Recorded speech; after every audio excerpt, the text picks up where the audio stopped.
Bentrovati al meteo. Risveglio senza nebbia sul nostro territorio, anticiclone sempre più forte con clima molto mite per il periodo. Il rovescio della medaglia di questo campo di alta pressione che persiste ormai da giorni è un'intensificazione dell'inquinamento atmosferico. Ma vediamo la situazione nel dettaglio.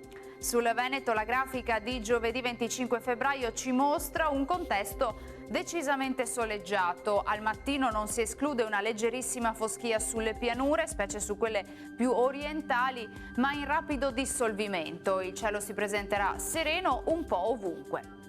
Prosegue l'assaggio di primavera con temperature minime tra 2 e 5 gradi, valori massimi compresi invece tra i 14 e i 18 gradi con punte di 19 gradi. Bel tempo poi anche sul Friuli Venezia Giulia, dove sarà asciutto e stabile. Il sole sarà protagonista su tutti i settori e il cielo si presenterà al massimo velato. Temperature minime tra 4 e 8 gradi, massime invece sui 18-19 gradi. Uno sguardo infine alla situazione del Trentino Alto Adige, poche novità, anche qui contesto di ampio soleggiamento, come vediamo non sono attese piogge e il cielo sarà sgombro da nubi. Temperature minime intorno ai 3 gradi, massime sui 16-18 gradi.